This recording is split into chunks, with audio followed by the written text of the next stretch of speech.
Missionários da Luz, capítulo 18. Obsessão. A conselho de orientadores experimentados, o agrupamento a que Alexandre emprestava preciosa colaboração reunia-se em noites previamente determinadas para atender aos casos de obsessão. Era necessário reduzir, tanto quanto possível, a heterogeneidade vibratória do ambiente, o que compelia a direção da casa a limitar o número de encarnados nos serviços de benefício espiritual. Semelhante capítulo de nossas atividades impressionava-me fortemente, razão porque, depois de obter a permissão de Alexandre para acompanhá-lo ao trabalho, interroguei-o com a curiosidade de sempre.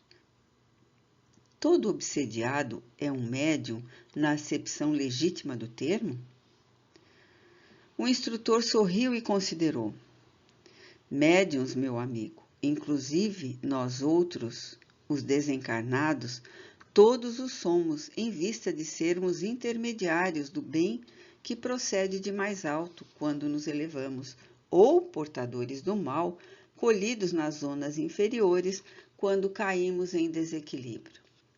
O obsediado, porém, acima de médium de energias perturbadas, é quase sempre um enfermo representando uma legião de doentes invisíveis ao olhar humano. Por isso mesmo, constitui em todas as circunstâncias um caso especial, exigindo muita atenção, prudência e carinho. Lembrando as conversações ouvidas entre os companheiros encarnados, cooperadores assíduos do esforço de Alexandre e outros instrutores, acrescentei. Pelo que me diz, compreendo as dificuldades que envolvem os problemas alusivos à cura. Entretanto, recordo-me do otimismo com que nossos amigos comentam a posição dos obsediados que serão trazidos a tratamento. O generoso mentor fixou um sorriso paternal e observou.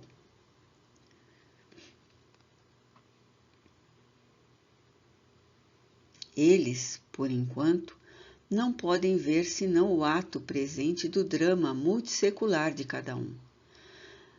Não ponderam quer obsediado e obsessor são duas almas e a chegarem de muito longe, extremamente ligadas nas perturbações que lhes são peculiares.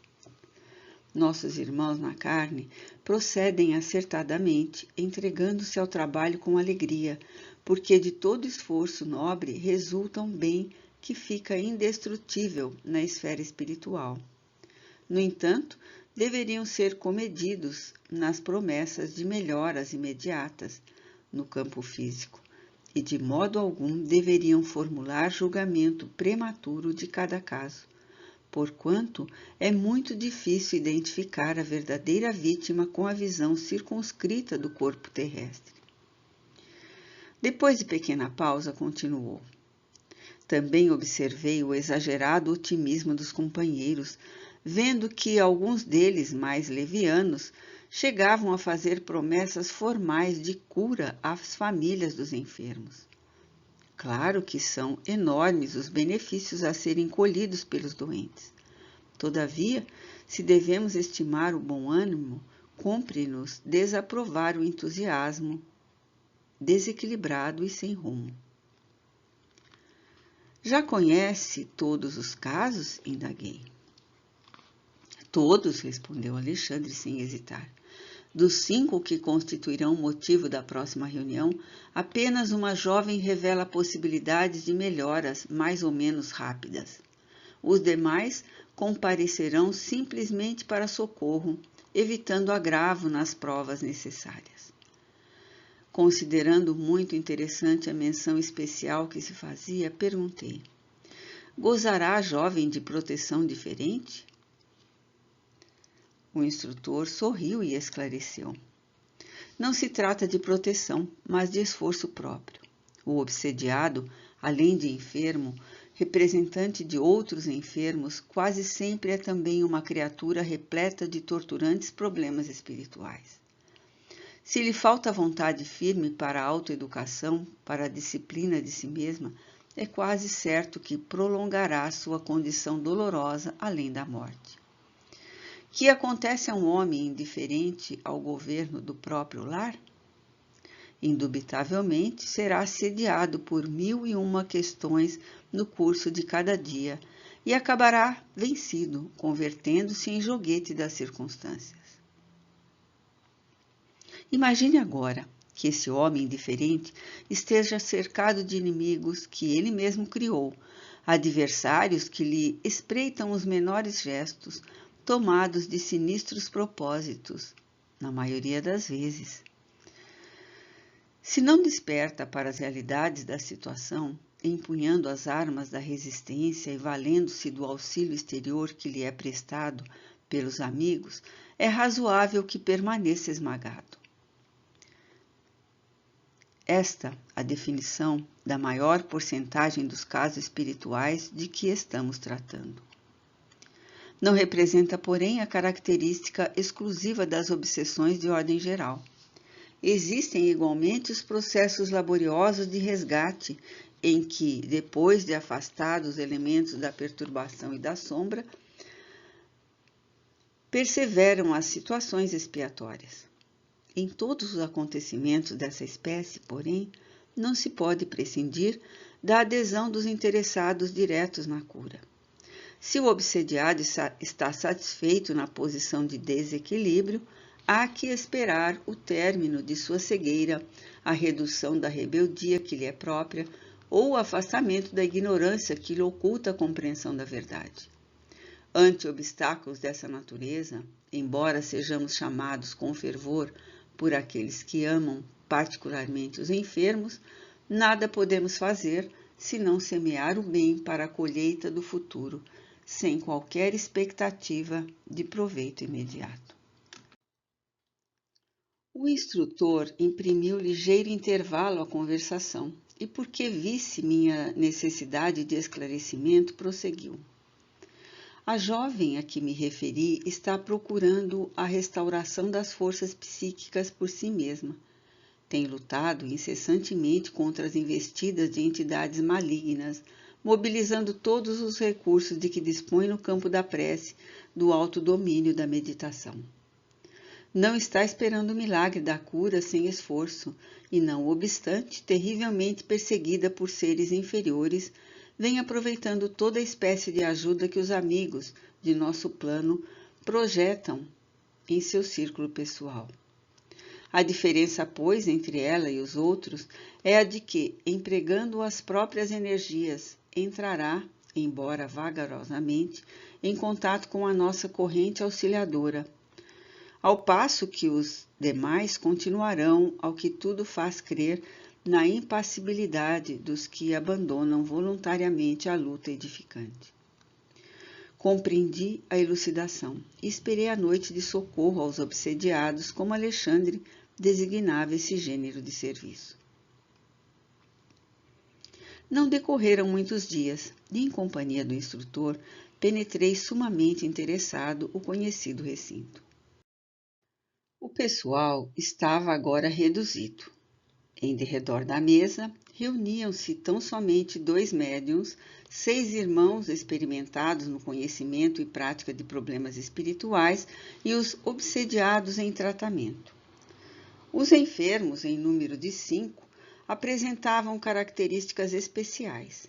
2 deles, uma senhora relativamente jovem e um cavalheiro maduro, demonstravam enorme agitação. 2 outros, ambos moços e irmãos pelo sangue, pareciam completamente imbecilizados. E por último, observamos a jovem, a que Alexandre se referira, que se controlava com esforço ante o assédio de que era vítima. As entidades inferiores que rodeavam os doentes compareciam em grande número. Nenhuma delas nos registrava a presença, em virtude do baixo padrão vibratório em que se mantinham, mas se sentiam à vontade no contato com os companheiros encarnados. Permutavam impressões entre si com grande interesse e, pelas conversações, deixavam perceber seus terríveis projetos de ataque e vingança. Seguia-lhes atentamente a movimentação quando fui surpreendido com a chegada de 2 amigos de nosso plano, para os quais olharam os obsessores com certo receio. São nossos intérpretes junto das entidades perseguidoras, exclamou Alexandre, elucidando. Em virtude da condição em que se encontram, podem ser percebidos por elas e manter estreita ligação conosco ao mesmo tempo. Assinalando a serenidade com que sorriam para nós, sem partilharem de entendimento direto com os instrutores de nossa esfera, ali presentes, ouvi o meu orientador explicar. Já se encontram de posse das instruções precisas aos trabalhos da noite. As criaturas desencarnadas que se congregavam ali em dolorosa perturbação retificaram, de algum modo, a linguagem que lhe era própria, ao avistarem os 2 missionários. Verifiquei pela modificação à vida que ambos eram já conhecidos de todas. Um dos obsessores, evidentemente cruel, falou em tom discreto a um dos companheiros. Estão chegando os pregadores. Oxalá não nos venham com maiores exigências. Não sei o que desejam esses ministros, respondeu o interlocutor, algo irônico, porque, afinal de contas, conselho e água dão-se a quem pede. Parece-me que convidaram os da mesa a cansar-nos até o esquecimento de nossos propósitos de fazer justiça pelas próprias mãos. Palavras o vento leva, aduziu o outro. A essa altura, os nossos amigos entravam em palestra com as entidades da sombra. Um deles dirigiu-se a uma senhora desencarnada em tristes condições que se ligava a um dos obsediados em posição de idiotia e falou-lhe bondoso. Com que então, minha irmã, parece melhorada, mais forte, ainda bem. Ela explodiu em crise de pranto. Todavia prosseguiu o missionário sem qualquer inquietude. Acalme-se, a vingança agrava os crimes cometidos. Para restabelecer a felicidade perdida, minha amiga, é necessário esquecer todo o mal. Enquanto abrigar pensamentos de ódio, não poderá atingir as melhoras que deseja. A cólera perseverante constitui estado permanente de destruição. Não conseguirá articular os elementos da paz íntima até que perdoe de coração. É quase impossível, respondeu a interpelada.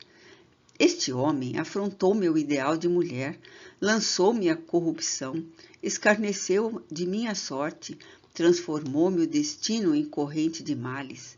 Não será justo que pague agora? Não apregoam que o Pai é justo?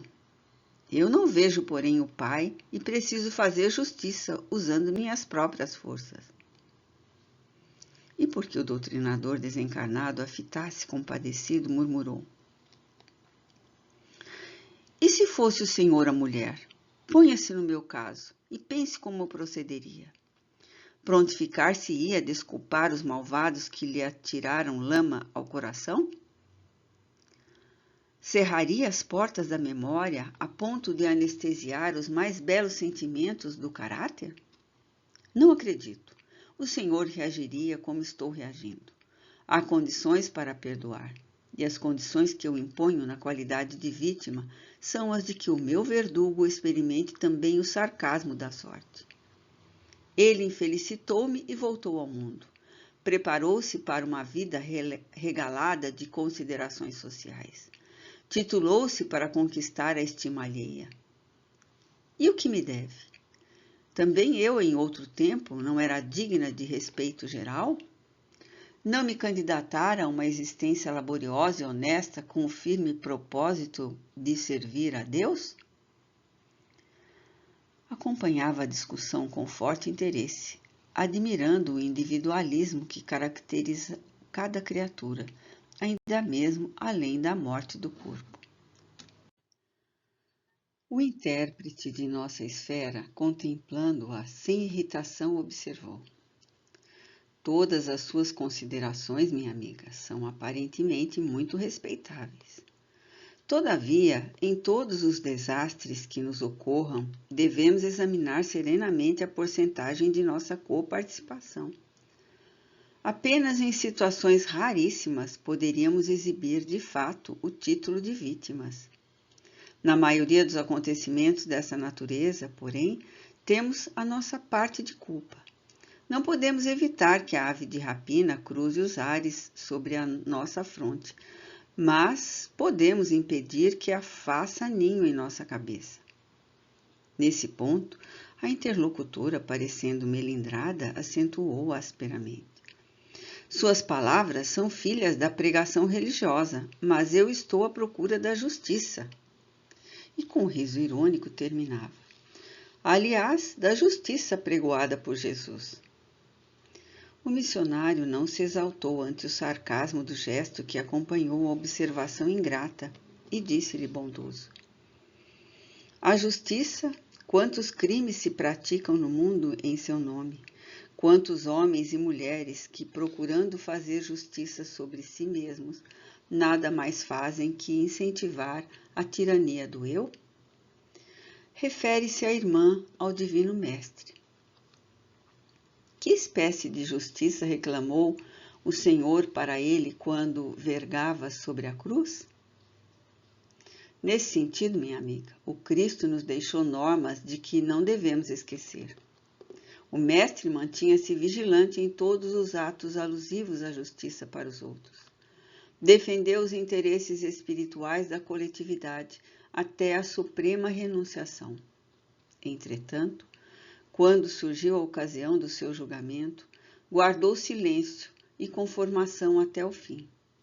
Naturalmente, não desejou o Mestre, com semelhante atitude, desconsiderar o serviço sagrado dos juízes retos no mundo carnal, mas preferiu adotá-la, estabelecendo o padrão de prudência para todos os discípulos de seu Evangelho, nas mais diferentes situações.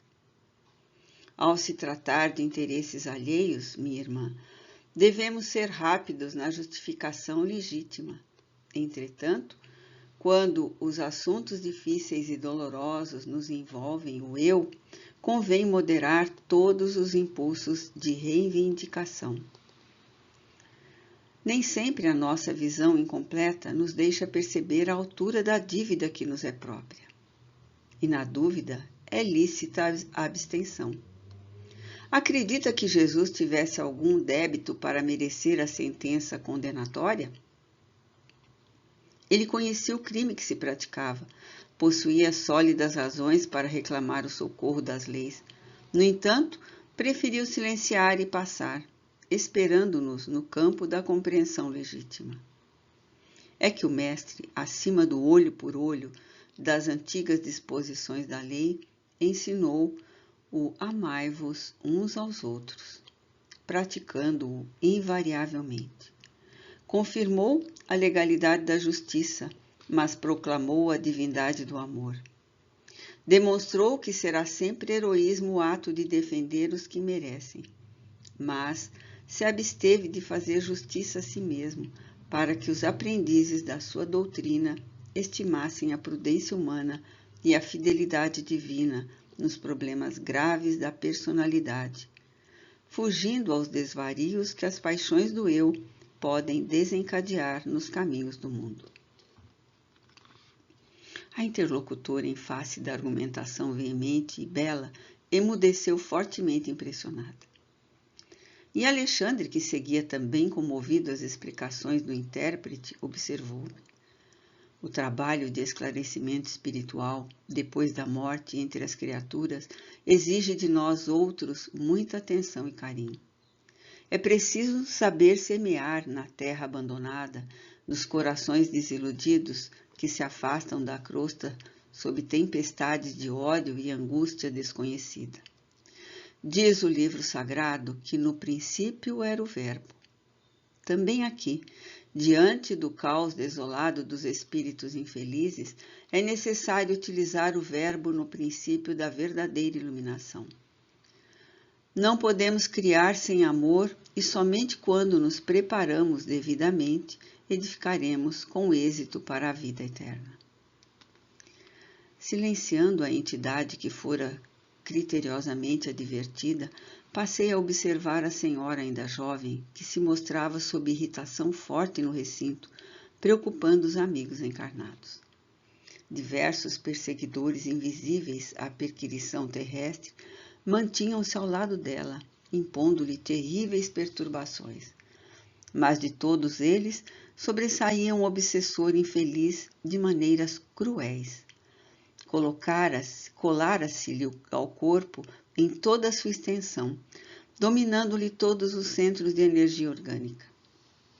Identificava a luta da vítima que buscava resistir quase inutilmente. Meu bondoso orientador percebeu-me a estranheza e explicou. Este, André, representa um caso de possessão completa. E dirigindo-se ao intérprete que argumentava momentos antes, recomendou-lhe estabelecer ligeiro diálogo com o perseguidor temível para que eu ajuizasse quanto ao assunto. Sentindo-se tocado pela destra carinhosa do nosso companheiro, o infortunado gritou. Não me venha ensinar o caminho do céu. Conheço minha situação e ninguém pode deter o meu braço vingador. Não desejamos forçá-lo, meu irmão, acentuou o amigo com serenidade evangélica. Tranquilize-se, enquanto alimentar propósitos de vingança, será castigado por si mesmo. Ninguém o molesta, senão a própria consciência. As algemas que o prendem à inquietude e à dor foram fabricadas pelas suas próprias mãos. Nunca, bradou o desventurado, nunca. E ela? Fez acompanhar a pergunta de horrível expressão e continuou. O Senhor me prega a virtude e justifica a escravidão de homens livres? Acredita no direito de construir senzalas para humilhar os filhos do mesmo Deus? Esta mulher foi perversa para nós todos. Além de meu esforço vingador, vibram de ódio outros corações que não a deixam descansar. Persegui-la-emos onde for. Esboçou um gesto sinistro e prosseguiu. Por simples capricho, ela vendeu minha esposa e meus filhos. Não é justo que sofra até que nos restitua? Será crível que Jesus, o Salvador por excelência, aplaudisse o cativeiro? O nosso intérprete, muito calmo, obtemperou. O mestre não aprovaria a escravidão. Contudo, meu amigo, recomendou-nos o perdão recíproco, sem o qual nunca nos desvencilharemos do cipoal de nossas faltas. Qual de nós, antigos hóspedes da carne, conseguirá exibir um passado sem crimes? Neste momento, seus olhos revelam a culpa de uma irmã infeliz. Sua alma, entretanto, meu irmão, permanece desvairada pelo furacão da revolta. Sua memória está consequentemente desequilibrada e ainda não pode reapossar-se das lembranças totais que lhe dizem respeito. Não lhe sendo possível recordar o pretérito com exatidão, não seria mais razoável esperar, em seu caso, pelo justo juiz? Como julgar e executar alguém pelas próprias mãos, se ainda não pode avaliar a extensão dos seus próprios débitos? O revoltado parecia chocar-se ante os argumentos ouvidos, mas longe de capitular em sua posição de perseguidor, respondeu asperamente. Para os mais fracos, suas observações serão valiosas. Não para mim, porém que conheço as sutilezas dos pregadores de sua esfera. Não abandonarei meus propósitos. Minha situação não se resolverá com simples palavras. Nosso companheiro, compreendendo o endurecimento do antagonista e apiedando-se-lhe da ignorância, continuou em tom fraterno. Não se trata de sutileza, e sim de bom senso. Aliás, não desejo retirar-lhe as razões de natureza individualista, mesmo porque vigorosos laços unem-lhe a influenciação à mente da vítima. Entretanto, apelo para os sentimentos nobres que ainda vibram em seu coração. fazendo-lhe recordar que, sem as desculpas recíprocas, não liquidaremos nossos débitos. Em geral, o credor exigente é cego para com os próprios compromissos. A sua reclamação, na essência, deve ser legítima. No entanto, é estranhável o seu processo de cobrança, no qual não descubro qualquer vantagem, visto que suas atividades de vingador, além de aprofundar suas chagas íntimas, tornam-no antipático aos olhos de todos os companheiros. Ferido talvez mais fundamente em sua vaidade, o obsessor calou-se, enquanto o intérprete se voltou para nós outros, indagando de meu orientador quanto à conveniência de ajudar-se magneticamente ao infeliz, a fim de que as reminiscências dele pudessem abranger alguns quadros do passado distante. Alexandre, todavia, considerou. Não seria oportuno dilatar-lhe as lembranças. Não conseguiria compreender. Antes de maior auxílio ao seu entendimento, é necessário que sofra. Aproveitando a pausa mais longa que se fizera entre todos, observei detidamente a pobre obsediada. Cercada de entidades agressivas, seu corpo tornara-se como que a habitação do perseguidor mais cruel. Ele ocupava-lhe o organismo desde o crânio até os pés, impondo-lhe tremendas reações em todos os centros de energia celular. Fios tenuíssimos, mais vigorosos, uniam-nos ambos. E ao passo que o obsessor nos apresentava um quadro psicológico de satânica lucidez, a desventurada mulher mostrava aos colaboradores encarnados a imagem oposta, revelando angústia e inconsciência. Salve-me do demônio, gritava sem cessar, comovendo os companheiros em torno da mesa humilde. Oh, meu Deus, quando terminará meu suplício? Olhos desmensuradamente abertos, como a fixar os inimigos invisíveis, a observação comum bradava angustiosamente após ligeiros instantes de silêncio. Chegaram todos do inferno. Estão aqui, ai, ai. Seus gemidos semelhavam-se a longos silvos estertorosos. Atendendo-me à expectação, esclareceu o instrutor. Esta jovem senhora apresenta doloroso caso de possessão. Desde a infância era perseguida pelos adversários tenazes de outro tempo.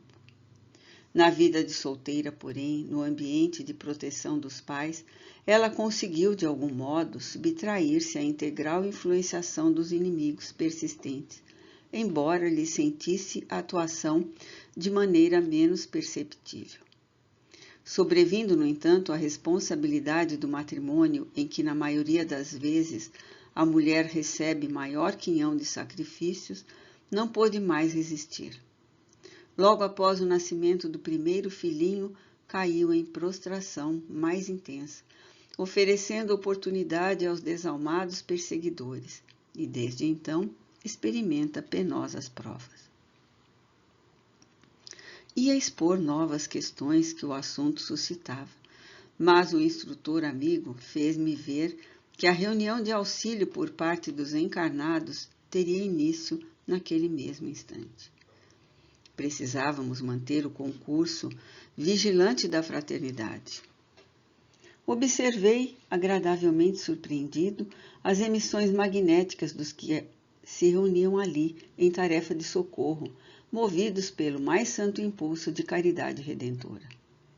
Nossos técnicos de cooperação avançada valiam-se do fluxo abundante de forças benéficas, improvisando admiráveis recursos de assistência, não só aos obsediados, mas também aos infelizes perseguidores. De todos os enfermos psíquicos, somente a jovem resoluta a que nos referimos conseguia aproveitar nosso auxílio 100%. Identificava-lhe o valoroso esforço para reagir contra o assédio dos perigosos elementos que a cercavam. Envolvida na corrente de nossas vibrações fraternas, recuperar a normalidade orgânica absoluta, embora em caráter temporário. Sentia-se tranquila, quase feliz. Apesar de manter-se em trabalho ativo, Alexandre chamou-me a atenção, assinalando o fato. Esta irmã, disse o orientador, permanece de fato no caminho da cura. Percebeu o tempo que a medicação, qualquer que seja, não é tudo no problema da necessária restauração do equilíbrio físico. Já sabe que o socorro de nossa parte representa material que deve ser aproveitado pelo enfermo desejoso de restabelecer-se. Por isso mesmo, desenvolve toda a sua capacidade de resistência, colaborando conosco no interesse próprio. Observe. Efetivamente, sentindo-se amparada pela nossa extensa rede de vibrações protetoras, a jovem emitia vigoroso fluxo de energias mentais, expelindo todas as ideias malsãs que os desventurados obsessores lhe haviam depositado na mente, absorvendo em seguida os pensamentos regeneradores e construtivos que a nossa influenciação lhe oferecia. Aprovando-me o minucioso exame com um gesto significativo. Alexandre tornou a dizer: apenas o doente convertido voluntariamente em médico de si mesmo atinge a cura positiva. No doloroso quadro das obsessões, o princípio é análogo. Se a vítima capitula sem condições ante o adversário, entrega-se-lhe totalmente e torna-se possessa, após transformar-se em autômato à mercê do perseguidor. Se possui vontade frágil e indecisa, habitua-se com a persistente atuação dos verdugos e vicia-se no círculo da irregularidade, de muito difícil corrigenda, porquanto se converte aos poucos em polos de vigorosa atração mental aos próprios algozes.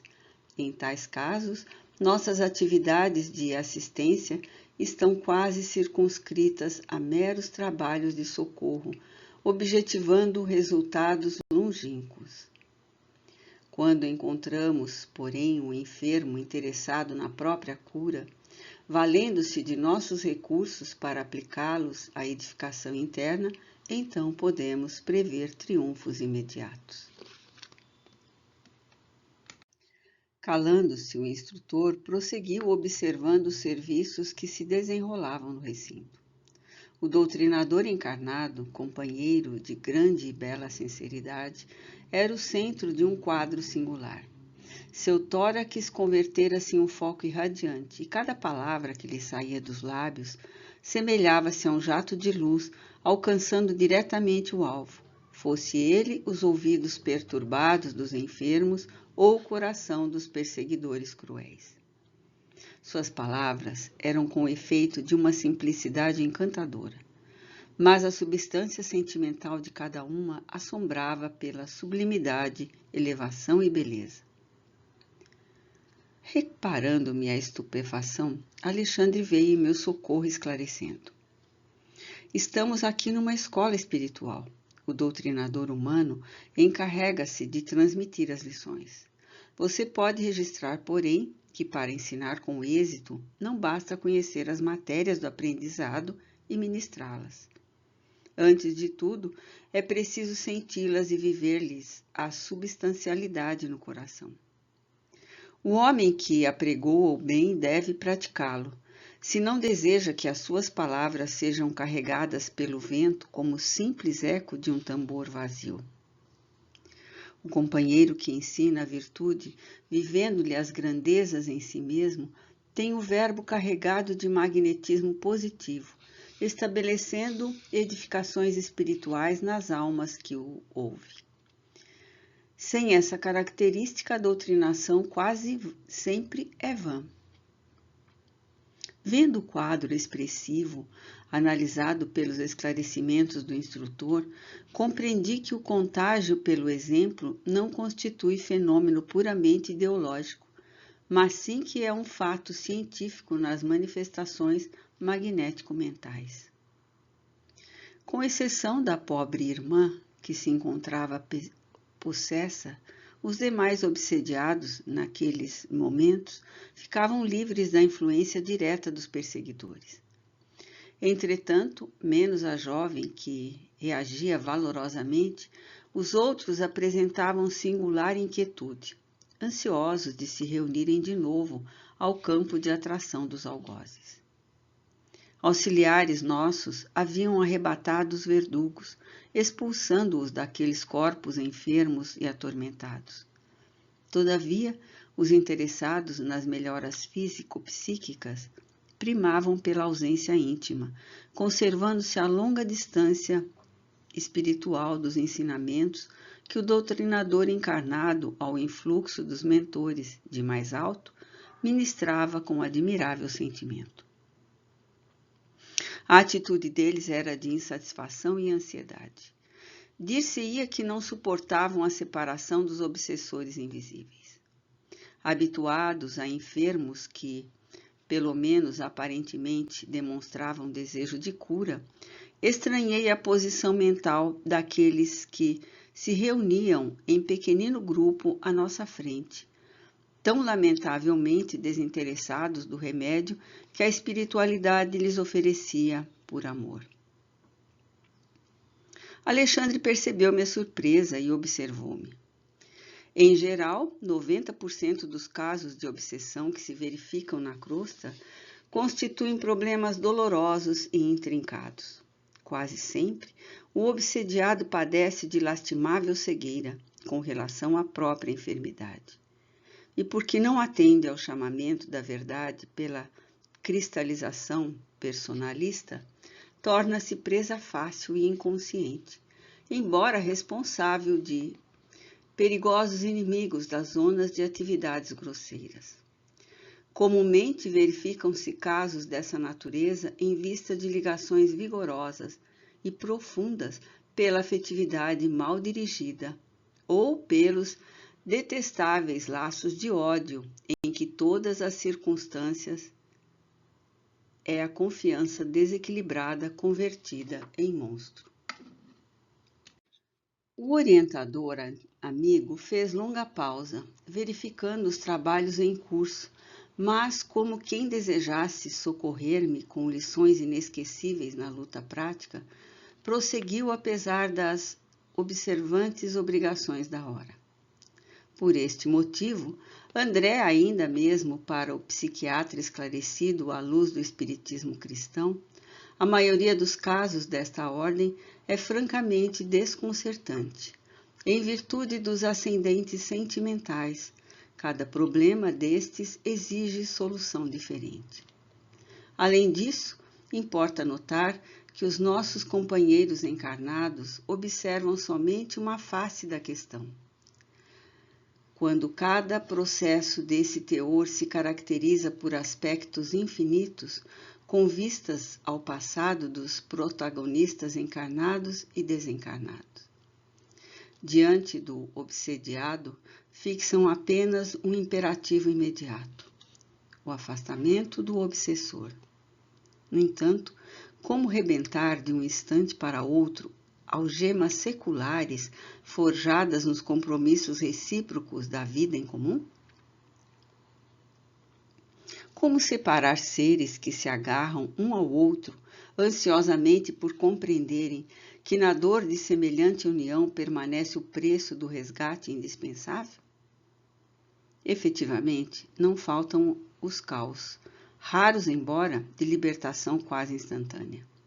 Aí, porém, vemos o fim de laborioso processo redentor, ou então encontramos o doente que, de fato, faz violência a si mesmo, a fim de abreviar a cura necessária.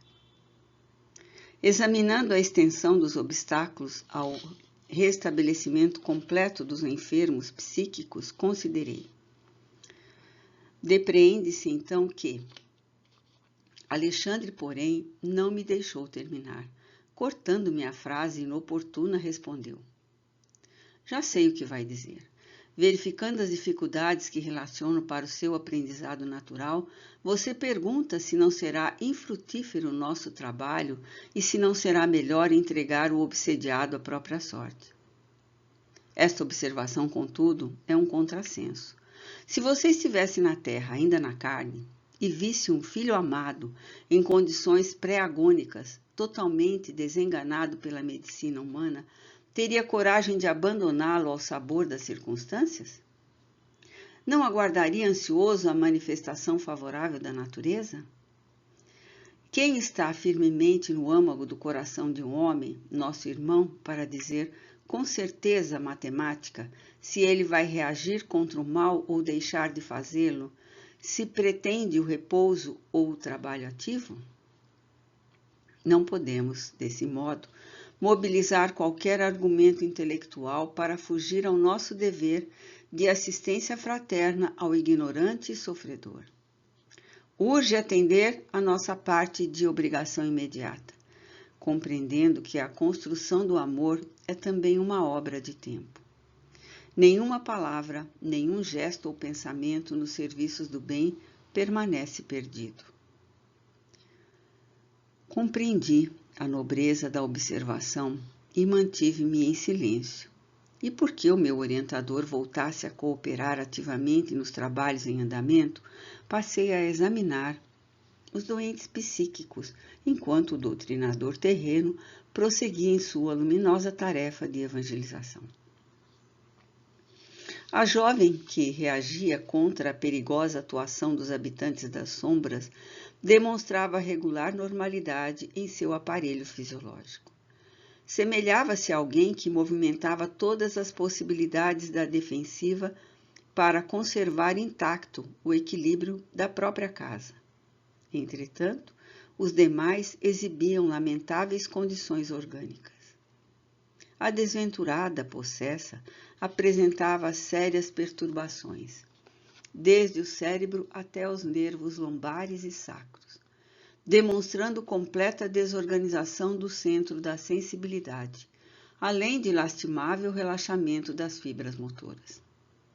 Tais desequilíbrios não se caracterizavam apenas no sistema nervoso, mas igualmente nas glândulas em geral e nos mais diversos órgãos. Nos demais obsediados, os fenômenos de degradação física não eram menores. 2 deles revelavam estranhas intoxicações no fígado e rins. Outro mostrava singular desequilíbrio do coração e pulmões, tendendo à insuficiência cardíaca em conúbio com a pré-tuberculose avançada. Enquanto examinava atento aqueles inquietantes quadros clínicos, o orientador encarnado da Assembleia, fazendo-se intérprete de grandes benfeitores do nosso plano de ação, espalhava o amor cristão e a sabedoria evangélica, a longos jorros, efetuando com extrema fidelidade ao Cristo a semeadura da caridade, da luz, do perdão. Desejando a minha elevação nas atividades construtivas, Alexandre aproximou-se de mim e observou. Repare no serviço de fraternidade legítima. Não temos o milagre das transformações repentinas, nem a promoção imediata aos planos mais elevados do que se demoram no campo inferior. A tarefa é de sementeira, de cuidado, persistência e vigilância. Não se quebram grilhões de muitos séculos em um instante, nem se edifica uma cidade em um dia.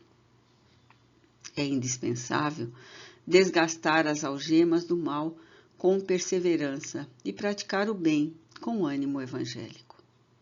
Os serviços iam a termo. Percebendo que o meu instrutor voltava à nossa conversação mais fácil, expus-lhe as minhas observações, perguntando em seguida. Ante os distúrbios fisiológicos que me foi dado verificar nos enfermos psíquicos, devo considerá-los como doentes do corpo também? Perfeitamente, asseverou o instrutor. O desequilíbrio da mente pode determinar a perturbação geral das células orgânicas. É por esse motivo que as obsessões quase sempre se acompanham de característicos muito dolorosos. As intoxicações da alma determinam as moléstias do corpo. Antes que eu pudesse voltar a perguntas, percebi que a reunião estava sendo definitivamente encerrada por parte dos amigos da cruz. Interrompera-se a cadeia magnética defensiva. Notei surpreendido que a jovem, resoluta e firme na fé, alcançara melhoras consideráveis, enquanto a possessa ia retirar-se com a situação inalterada. Reparei os 3 outros enfermos. Tão logo se quebrou a corrente de vibrações benéficas ali estabelecida, voltaram a atrair intensamente os verdugos invisíveis, a cuja influenciação se haviam habituado, demonstrando escasso aproveitamento. Valendo-me da hora, acerquei-me de Alexandre para não perder as suas lições alusivas ao assunto e indaguei. Como atingir as conclusões finais no tratamento aos obsediados? Ele sorriu e respondeu. Em todas as nossas atividades de socorro, há sempre imenso proveito, ainda mesmo quando a sua extensão não seja perceptível ao olho comum. E qualquer doente dessa natureza que se dispõe a cooperar conosco em benefício próprio, colaborando decididamente na restauração de suas atividades mentais, regenerando-se à luz da vida renovada no Cristo, pode esperar o restabelecimento da saúde relativa do corpo terrestre. Quando a criatura, todavia, roga a assistência de Jesus com os lábios, sem abrir o coração à influência divina, não deve aguardar milagres de nossa colaboração. Podemos ajudar, socorrer, contribuir, esclarecer. Não é, porém, possível improvisar recursos cuja organização é trabalho exclusivo dos interessados. Penaliza-me, porém, o quadro clínico dos obsediados infelizes. Considerei sob forte impressão quão dolorosa a condição física de cada um. Sim, sim, revidou o instrutor. O problema da responsabilidade não se circunscreve a palavras. É questão vital no caminho da vida. Preservando os seus filhos contra os perigos do rebaixamento, criou Deus o aparelhamento das luzes religiosas, acordando as almas para a glorificação imortal. Raros homens, entretanto, se dispõem a respeitar os desígnios da religião, olvidando voluntariamente que as menores quedas e mínimas viciações ficam impressas na alma, exigindo retificação. Você está observando aqui alguns pobres obsediados em processo positivo de tratamento, mas esquece de que inúmeras criaturas ainda na carne, não obstante informadas pela religião quanto às necessidades do espírito, se deixam empolgar pelo apego vicioso ao campo de sensações de vária ordem, contraindo débitos, assumindo compromissos pesados e arrastando companheiros outros em suas aventuras menos dignas, forjando laços fortes para os dolorosos dramas de obsessão do futuro. E depois de sorrir paternalmente, acrescentou: Que deseja você? É certo que devemos trabalhar tanto quanto esteja ao nosso alcance pelo bem do próximo. Todavia, não podemos exonerar os nossos semelhantes das obrigações contraídas.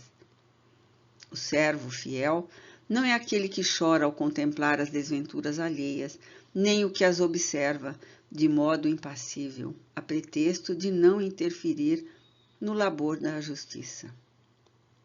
O sentimentalismo doentio e a frieza correta não edificam o bem. O bom trabalhador é o que ajuda, sem fugir ao equilíbrio necessário, construindo todo o trabalho benéfico que esteja ao seu alcance, consciente de que o seu esforço traduz a vontade divina. Alexandre não podia ser mais claro.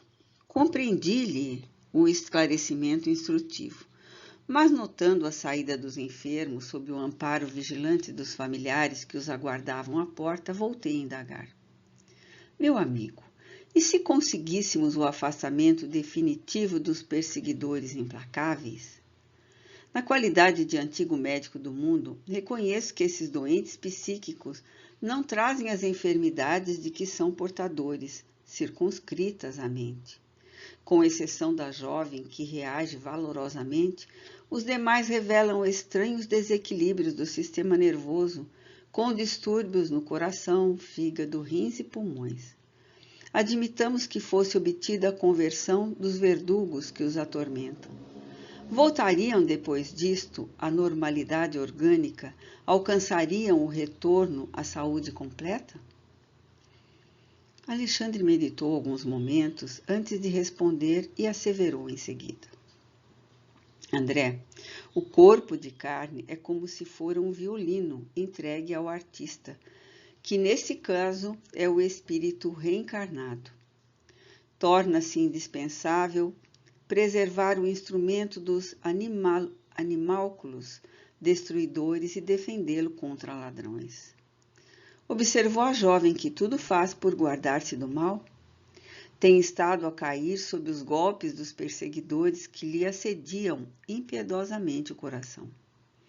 Entretanto, como alguém que atravessa longa e perigosa senda sobre o abismo, confiante em Deus, ela tem recorrido à prece incessantemente, estudando a si mesma e mobilizando as possibilidades de que dispõe para não perturbar a ordem dentro dela própria.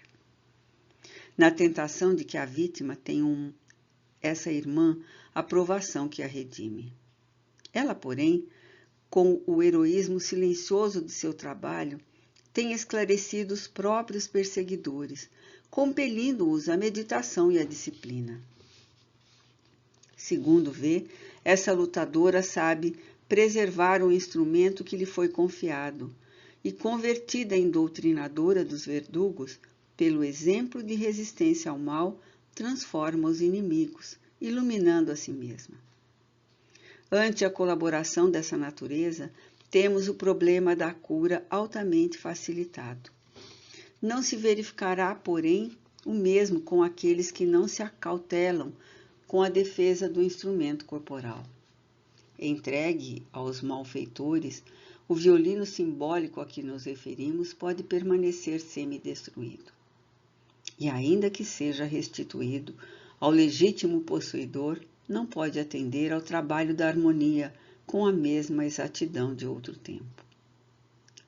Um Stradivarius, nota explicativa 34, uma das mais famosas marcas de instrumentos de corda do mundo. Pode ser autêntico, mas não se fará sentir com as cordas rebentadas. Como vemos, os casos de obsessão apresentam complexidades naturais e na solução deles não podemos prescindir do concurso direto dos interessados. Compreendo, exclamei.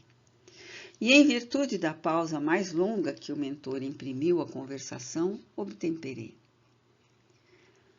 Convenhamos, porém, que os perseguidores se convertam, que se afastem definitivamente do mau caminho, depois de se viciarem o organismo das vítimas durante longo tempo. Neste caso, não terão elas o restabelecimento imediato? Não recuperarão o equilíbrio fisiológico integral? Com a bondade que lhe é peculiar, Alexandre respondeu. Já observei acontecimentos dessa ordem, e quando se verificam, os antigos verdugos se transformam em amigos ansiosos de reparar o mal praticado. Por vezes conseguem, recebendo a ajuda dos planos superiores, a restauração da harmonia orgânica naquelas que lhe suportaram a desumana influência. No entanto, na maioria dos casos, as vítimas não mais restabelecem o equilíbrio do corpo. E permanecem de saúde incompleta até o sepulcro? Perguntei fortemente impressionado. Sim, elucidou Alexandre tranquilamente. Observando-me, porém, o espanto enorme, o orientador acrescentou. Seu assombro prende-se ainda à deficiente análise humana. O perseguidor, reconhecido como tal entre os companheiros encarnados, pode revelar modificações, mas talvez a suposta vítima não esteja convertida. Na obsessão, as dificuldades não são unilaterais. O eventual afastamento do perseguidor nem sempre significa a extinção da dívida. E em qualquer parte do universo, André, receberemos sempre de acordo com as nossas próprias obras. O assunto sugeria grandes e belas interrogações, mas exigências outras requisitavam-nos mais além. Alexandre dispôs-se a partir, despedindo-se afetuoso dos cooperadores, e acompanhei-o em silêncio, meditando na grandeza das mínimas disposições da justiça divina.